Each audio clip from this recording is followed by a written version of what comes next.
आता बातमी आहे, दुधात भेसळ करणाऱ्यांवरती कारवाया सुरू झाल्यापासून राज्यामध्ये 25% दुधाचं उत्पादनच घटलं, अशी माहिती मंत्री नरहरी झिरवाळ यांनी दिली.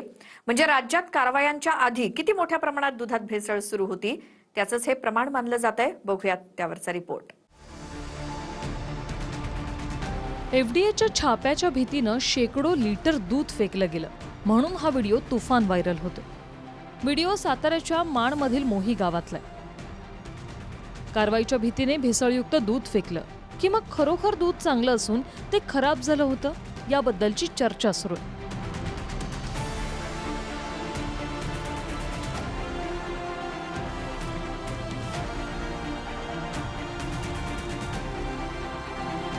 तुकाराम मुंडेंनी एफडीएची सूत्र हाती घेण्याआधी राज्यात सर्रासपणे भेसळयुक्त दूध विक्री सुरू होती. याची अप्रत्यक्ष कबुली मंत्री नरहरी झिरवाळांनीही दिली. तुकाराम मुंडेंच्या कारवायानंतर राज्यातील दूध उत्पादनं 25% घटल्याची माहिती मंत्र्यांनी सभागृहात दिली. याचाच अर्थ जे दूध उत्पादनात गणलं जात होतं ती प्रत्यक्षात भेसळ होती. कारवायांच्या भीतीपोटी याआधी अनेक हॉटेलने पनीर फेकून दिलं. भेसळयुक्त फळं फेकण्यात आली. यानंतर आता अनेक जण दूधही फेकून देत असल्याचं समोर येतंय. प्रत्येक ठिकाणची आकडेवारी माझ्याजवळ नाही आहे, परंतु ज्या दिवसापासून भेसळावरची कार्यवाही किंवा विभागानं कामकाज सुरू केलं तेव्हापासून 20 ते 25% त्या ठिकाणी घट झालेली आहे. हा व्हिडिओ जळगाव जिल्ह्यातल्या चोपड्याचा आहे.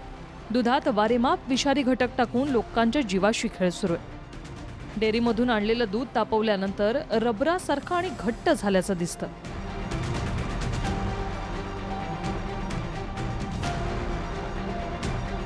याच प्रकारे परभणी जिल्ह्यातल्या पूर्णा शहरातही असाच प्रकार समोर आला. इथेही उकळलेलं दूध रबरासारखं घट्ट होऊन हातानं तोडलंही जात नाहीये. भेसळीचं हे लोण फक्त मुंबई पुण्यापुरतं न राहता अगदी गावाखेड्यापर्यंत पोहोचलंय. Bureau report, TV9 Marathi.